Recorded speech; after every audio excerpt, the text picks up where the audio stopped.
बिस्मिल्लाहिर्रहमानिर्रहीम। अस्सलाम वालेकुम नाजरीन, मैं वही साबरी हूँ और आप देख रहे हैं मेरा यूट्यूब चैनल। मेरे इस चैनल पर आने वाले तमाम अहबाब को खुश आमदीद। नाजरीन, इंतहाई अहम मौजू पर बात करनी है आपसे, और बात करनी है आपसे यंग जनरेशन के हवाले से। जो हमारी नौजवान नस्ल है वो अदब के मामले में किस तरफ जा रही है।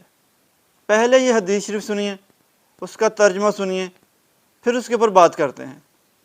सरकार दो आलम ख़ातमुन नबीयीन अलैहि व अलैहिस्सलातु वस्सलाम ने फरमाया कि मुझे मुअल्लिम बनाकर भेजा गया। मुअल्लिम का मतलब हम बखूबी जानते हैं, टीचर, इल्म समझाने वाला, पढ़ाने वाला। सरकार दो आलम अलैहि व अलैहिस्सलातु वस्सलाम ने अपनी खुसूसियत बयान की। इसका मतलब ये है कि जो आज के ज़माने में जो टीचर हैं वो किसी भी लेवल पर पढ़ा रहे हैं, वो कार पैगम्बरी कर रहे हैं। ये पैगम्बरी जो औसाफ हैं उनमें से एक क्वालिटी है कि अपने अहबाब को, अपने बच्चों को पढ़ाया जाए। अब आप भी सोच रहे होंगे कि इस मौजू के ऊपर मैं बात क्यों कर रहा हूँ।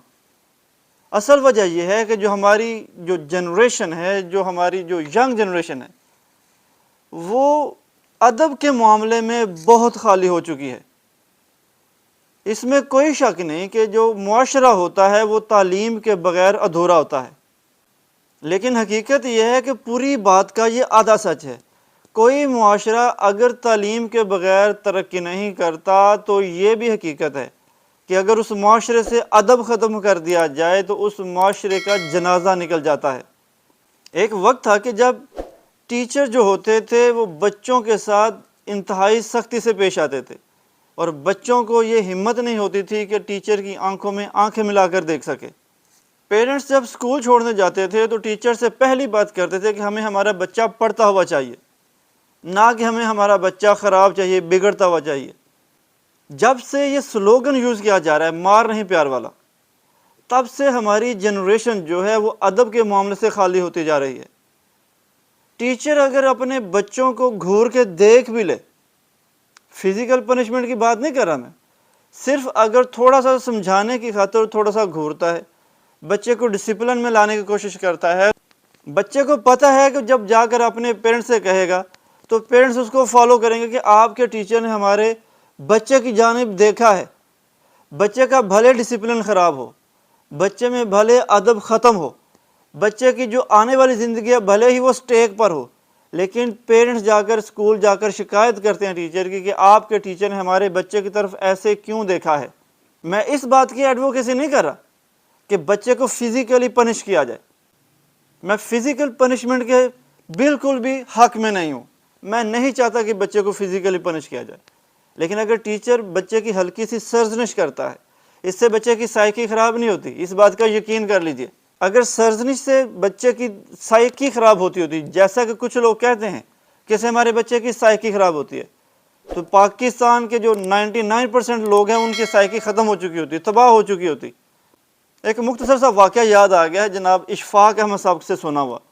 कहते हैं वो किसी यूरोपियन कंट्रीज़ के टूर पे थे, तो कोई फैमिली थी जो उसी मुल्क के नेटिव थे, तो उन्होंने इशफाक साहब को क्योंकि वो जानते थे, इशफाक अहमद मरहूम जो है इंतहाई लिटरेरी पर्सनैलिटी थे, उनको वो लोग जानते थे, उन्होंने आपको अपने घर में बुलवा लिया। तो कहते हैं इशफाक साहब फरमाते हैं कि जब मैं उनके घर गया तो उस मियाँ बीवी का एक बेटा भी था। जब हम खाने की मेज़ पर बैठे हुए तो कहते वो इतना शरारती कर रहा था, कभी कुछ करता कभी कुछ करता। तो इशफाक साहब फरमाते हैं कि मुझे काफ़ी इरिटेशन हो रही थी। कहते हैं खैर खाना लगा, वो खाना बिगड़ा रहा है, वो पता नहीं जो ऊट पटांग हरकतें कर सकता है उसने की।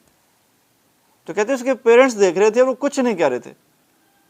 तो आखिरकार उसकी माँ ने देखा कि शायद इशफाक साहब को ये बात थोड़ी सी नागवार गुजर रही है, तो वो ख़तून कहती है कि यहाँ अपने मुल्क में बच्चों को कुछ नहीं कहते, बच्चे अपनी गलतियों से खुद सीखते हैं।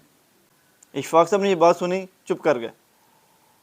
कहते जब खाना ख़त्म हुआ तो उन्होंने वो अपने जो खाने के लवाजमात थे वो इकट्ठे कर रहे थे। वो जब लोग किचन में गए या दूसरे रूम में गए तो इशफाक साहब फरमाते हैं कि मैं उठा और बच्चे को थोड़ा सा झंझोड़ा और बैठ गया जाके अपनी वापस सीट पर। जब बच्चे ने थोड़ी सी सर्जरिश देखी ना कि इस तरह भी हो सकता है, तो बच्चा जो है उसने अपनी शरारतों पर कंट्रोल कर लिया, तो चुप करके बैठ गया बिल्कुल तसल्ली से, मुअद्दब होकर। तो कहते हैं जब उसके पेरेंट्स वापस आए तो उसको मुअद्दब देखकर तो कहते हैं देखा इशफाक साहब, हमने कहा था ना کہ ہم یہاں پر بچوں کو جو ہے سرزنش نہیں کرتے، بچے اپنی غلطی سے خود سیکھتے ہیں۔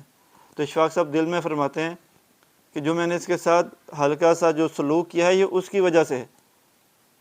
اب میں پھر یہاں پر کہتا ہوں، میں فزیکل پنشمنٹ کے بارے میں یا اس طرح جو بچوں کو سخت ناروا سلوک کیا جاتا ہے، میں اس کو ایڈوکیسی نہیں کر رہا اس کی، میں صرف ادب کی بات کر رہا ہوں کہ کچھ باتیں ایسی ہوتی ہیں کہ جہاں پر ادب کے لیے انسان کو تھوڑا سا سخت ہونا پڑتا ہے۔ اگر ٹیچر بھی تو پیرنٹس ہیں نا، اس میں تو کوئی شک نہیں۔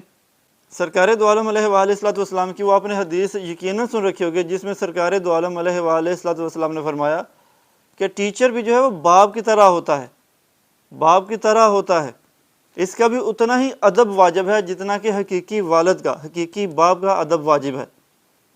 تو پھر ہم اس بات کو کیوں بھول جاتے ہیں کہ جب وہی روحانی باپ ایک بچے کو ڈانٹتا ہے تھوڑا سا، تو پیرنٹس اتنا ہائپر کیوں ہو جاتے ہیں؟ بچے ٹیچرز کی آنکھوں میں آنکھیں ڈال کر بات کرتے ہیں، انہیں لگتا ہے، وہ اپنا ایٹیٹیوڈ دکھاتے ہیں ٹیچرز کو، انہیں لگتا ہے کہ یہ ٹیچر نہیں ہے بلکہ یہ کہ ہمارا سرونٹ ہے، ہمارا ملازم ہے۔ یہ وہ بات ہے جس کی وجہ سے ہمارے بچوں کا ادب اس قدر گر چکا ہے کہ جس کے سامنے، جس کی وجہ سے ان کی جو کامیابی ہے، ہو سکتا ہے وہ کل کسی اچھی پوزیشن پر چلے جائیں لیکن کامیابی ان سے پیچھے رہے گی۔ ٹیچر کا ادب کیا ہے، اس کی بے شمار مثالیں میں آپ کو دے سکتا ہوں۔ ایک مثال تو میں آپ کو یہ بتا سکتا ہوں کہ حضرت عبداللہ ابن عباس رضی اللہ تعالیٰ عنہ خاندان رسول کے چشم و چراغ ہیں، اور آپ اسٹوڈنٹ تھے جناب زید بن ثابت کے، اور جناب زید رضی اللہ تعالیٰ عنہ آپ جانتے ہیں کہ غلام تھے۔ حضرت عبداللہ بن عباس جناب زید سے پڑھا کرتے تھے۔ آپ دیکھیے کہ خاندان رسول کا چشم و چراغ جو ہے ایک غلام کا اسٹوڈنٹ ہے، اور جب ادب کی بات آتی ہے تو کہتے ہیں ایک دن جناب زید بن ثابت اپنے گھوڑے پر سوار ہو کر تو گھر سے باہر نکلے، تو کہتے ہیں راستے میں جناب عبداللہ بن عباس آ رہے تھے۔ جب انہوں نے دیکھا کہ ان کے ٹیچر، ان کے معلم، ان کے استاذ جو ہیں وہ گھوڑے پر آ رہے ہیں، تو انہوں نے بھاگ کر گھوڑے کی رکابیں پکڑ دیں، اور گھوڑے کی رکابیں پکڑ کر، میں بات کر رہا ہوں خاندان رسول کے چشم و چراغ کے بارے میں، جناب عبداللہ ابن عباس کے بارے میں، کہ وہ گھوڑے کی جو لگامیں پکڑ کر ایسے چل پڑے جیسے ایک غلام اپنے آقا کے آگے آگے گھوڑے کی لگامیں پکڑ کے چلتا ہے۔ یہ ہے ایک ٹیچر کا ادب۔ میں آپ کو جناب عباس ابن عبد المطلب رضی اللہ تعالیٰ عنہ کی بھی ایک مثال بتا سکتا ہوں ادب کے بارے میں، اپنے معلم کے ادب کے بارے میں۔ کہتے ہیں کسی نے جناب عباس رضی اللہ تعالیٰ عنہ سے پوچھا، میں اب یہاں پر ایک بات اور کلیئر کر دوں کہ جناب عباس رضی اللہ تعالیٰ عنہ جناب رسول خدا خاتم النبیین علیہ وآلہ السلام کے چچا تھے، اور ظاہری عمر میں آپ سے بڑے تھے۔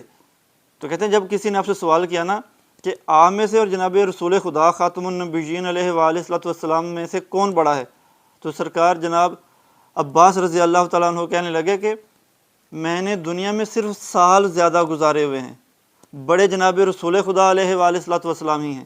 یہ ہے ادب، یہ ادب کی انتہا ہے۔ ٹیچرز کے لیے بھی ادب ضروری ہے۔ کامیابی ہو ہی نہیں سکتی، کوئی معاشرہ کامیاب نہیں ہوتا جب تک اس میں ادب نہ ہو، اور کوئی معاشرہ کامیاب نہیں ہوتا جب تک وہ اپنے ٹیچر کا، اپنے معلم کا، اپنے استاد کا ادب کرنے والا نہ ہو۔ ہم پیرنٹس کو، ہمارے بچوں کو اس بات کے اوپر غور کرنا پڑے گا کہ ہمارے اساتذہ ہماری سوسائٹی بنانے والے ہیں، کامیابی کے راستے پر چلانے والے ہیں۔ دنیا میں جتنے بھی ڈاکٹرز ہیں، جتنے بھی پائلٹس ہیں، جتنے بھی انجینئرز ہیں، یہ اساتذہ کی مہربانی سے ہیں۔ یہ اساتذہ کے پڑھائے ہوئے خوبصورت الفاظ کا نتیجہ ہے کہ جو اچھی اچھی پوزیشن پر قائم ہیں، جو اچھی اچھی پوزیشن ہولڈ کیے ہوئے ہیں۔ ٹیچرز ادب ڈیزرو کرتے ہیں، وہ کسی بھی ادارے کا ہو، وہ کسی بھی لیول پر ہو۔ آپ سب کا فرض ہے، پیرنٹس کا اور بچوں کا، کہ ٹیچرز کے ساتھ انتہائی ادب کے ساتھ پیش آیا کریں۔ امید کرتا ہوں کہ یہ باتیں آپ کے دل پر اثر کریں گی۔ دعاؤں میں یاد رکھیے گا۔ السلام علیکم۔